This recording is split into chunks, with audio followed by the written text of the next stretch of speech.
여기서 직장인들의 기쁨은 뭐니 해도 소비죠. 특히 개인적으로 택배 왔을 때 듣는 소소한 행복이 있는데요. 요즘 소확행이라고 하죠. 전 주로 쿠팡에서 물건을 주문 많이 하는 편입니다. 자, 그러면 오늘 소개할 회사는 쿠팡? 아닙니다. 오늘은 쿠팡의 물류 업무 협력사이자 컨테이너 사업을 전문적으로 하는 종합물류기업 KCC입니다. KCC 사업을 분류해보면 컨테이너 사업, 삼자 물류 사업, 벌크 사업, 컨테이너 터미널 운영 사업, 해외 사업으로 분류할 수 있습니다. 여기에서 메인 사업인 컨테이너 사업과 삼자 물류 사업, 벌크 사업 순으로 설명할게요.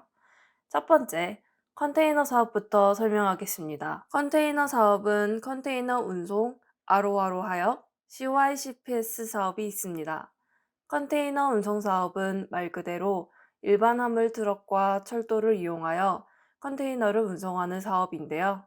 KCTC의 전체 매출의 37.89%를 차지하고 있는 주요 사업입니다. 전국 12개의 CY 컨테이너 운송 지점과 경인, 양산, 장성 ICD, 내륙 컨테이너 화물 통관 기지 운영을 통해 수출입 화물의 운송, 보관, 통관 업무 서비스 등을 제공하고 있습니다. 그 다음 아로아로 하역 사업에 대해 설명할게요. 주로 부산국제여객터미널을 운항하는 카페리 선사의 고려해리와 펜스타의 수출입 화물을 아로아로 방식의 하역 서비스를 제공하고 있는데요.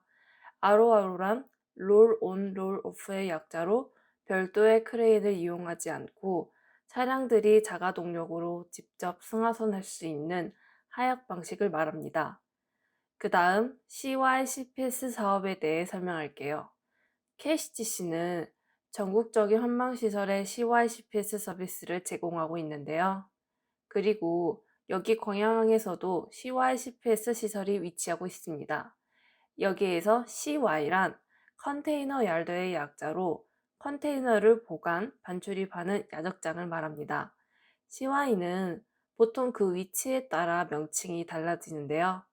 보통 항구 근처에 컨테이너를 하역할 수 있는 곳에 위치하고 있습니다. 그 다음 CPS 대해 설명할게요. CPS는 컨테이너 프레이트 스테이션의 약자로 일반적으로 화주의 의뢰를 받은 물류사가 화물을 컨테이너에 조출입과 분류 작업을 진행하는 장소를 말합니다. CYCPS 서비스를 요약하자면 컨테이너 내용물을 분류해서 채우기도 하고 보관, 운송까지 하는 장소라고 생각하면 됩니다. 그 다음 삼자 물류 사업에 대해 설명하겠습니다. 삼자 물류 사업은 컨테이너 운송 다음으로 32.7%의 높은 매출을 차지하고 있는 사업인데요. 삼자 물류라는 단어가 많이 생소하죠? 삼자 물류 사업은 제3자인 물류회사가 창고를 소유하고 있어야 합니다. 그리고 생산자에게 물건을 받아 입출고 관리, 포장, 배송뿐만 아니라 수출입 업무와 물류 컨설팅 등 전반적인 물류 서비스를 제공하는 사업입니다. KCTC 같은 경우는 양재, 덕평, 양산, 인천, 광주, 대전 등 전국 주요 도시에 위치한 12개의 물류센터가 있습니다. 최근에 대부분의 물류회사들이 3PL 사업을 하고 있습니다. 다음으로 벌크 사업에 대해 소개하겠습니다. 벌크 사업에서 벌크 하역, 운송, 중량물 운송이 있습니다. 여기에서 특이한 점이 중량물 운송에서 기네스북 기록을 가지고 있는데요. 여기 영상에서 보면 2017년도에 14,754톤 선박블록 운송을 성공시킨 이력이 있습니다. 보통 9,000톤만 돼도 초대형 선박블록인데 말이죠. 그리고 선박블록뿐만 아니라 발전호학 설비 같은 초대형 중량 화물도 운송합니다. 그 다음 벌크 운송 하역 사업은 벌크 화물에 대한 정의를 알면 어떠한 사업인지 쉽게 이해할 수 있습니다. 벌크 화물은 철광석, 쌀, 목재와 같이 입전화 분말 상태로 운반하는 건화물과 원유, 석유, LNG와 같이 탱크에 실어 운반하는 액체 화물이 있습니다. 보통 벌크 화물은 여러 화물이 합해서 운송하기보다 한 종류의 화물로 배를 운송합니다. 벌크 화물에 대해서 좀 더 자세히 알고 싶으신 분은 전에 업로드한 영상인 현대글로비스 영상을 참고하시기 바랍니다. 위에 카드로 올려놓을게요. KCTC 같은 경우는 전에 업로드한 현대글로비스와 사업군이 비슷하다고 느끼시는 분들이 있을 거예요. 그렇지만 메인 사업으로 밀고 있는 것은 좀 달라요. KCTC 같은 경우는 트럭, 철도를 이용하여 컨테이너 운송 사업과 삼자 물류 사업을 하고 있지만 현대글로비스 같은 경우는 시케이드 부품 사업이거든요. 마지막으로 KCTC와 관련된 소식을 살펴볼게요. 키워드로 말하면 물류대란, 요소수 품귀 현상 두 단어로 말할 수 있습니다. 이 두 단어는 서로 다른 현상이 아닌 관련성이 있습니다. 먼저 물류대란 같은 경우 공급망 변목 현상과 밀접합니다. 요즘 뉴스에서 한 번씩 들어본 이야기죠. 물류가 감당할 수 있는 수준 이상의 수요가 발생한 것입니다. 코로나19로 인해 2년 동안 항공 해운 물류사들은 인프라를 축소했었는데요.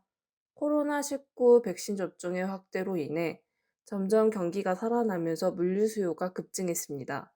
축소한 물류 인프라로 수요를 감당하기 어려지게 된 거죠. 이게 캐시티시와 무슨 관계라고 생각하실 수 있는데, 캐시티시는 해운보다 물류업을 주로 하잖아요. 해운으로 들어온 물류가 그냥 있는 게 아니라 트럭으로 물류를 운송하는데 감당 안 될 정도로 들어오면 문제가 생길 수밖에 없죠. 그 다음 요소수 품귀 현상인데요. 이게 물류회사들에게 치명적인 부분입니다. 트럭은 보통 경유 차량이어서 요소수가 반드시 들어가야 하기 때문에 요소수가 품귀 현상이 발생해 버리면 운송을 제대로 할 수가 없게 됩니다. 품귀 현상은 최근에 일어난 일이라기보다 지난 10월부터 일어난 일인데요. 중국이 자국 석탄 사용을 위해 요소수 수출을 중단하면서 품귀 현상이 발생했었습니다. 그렇지만 아직까지 해결되었다고 말하기가 힘들어요. 위에 공급망 병목 현상으로 인해 원자재가 원활히 공급되는 게 아니거든요. 그러다 보니 종종 요소수 매점 매석이라든지 사기 뉴스가 눈에 띄입니다. 물류 대란과 요소수 품귀 현상은 서로가 영향을 끼치다 보니 악순환을 반복하고 있는 상황이죠. 물론 하반기 때에는 공급망 병목 현상이 줄어든다는 말이 많다 보니 한번 지켜봐야겠죠? 문득 최근의 공급망 변목 현상은 마치 우리가 숨을 쉬는 메커니즘과 비슷하다는 생각이 들었는데요. 경제가 우리의 몸이라고 비유하고 물류에서는 적혈구 원자재는 산소가 되겠죠? 특히 이번 경제 현상은 원자재인 산소가 물류회사 역할을 하는 적혈구에 원활한 운반 없이는 세포호흡이 잘 일어나지 않는 상황과 유사한 것 같습니다.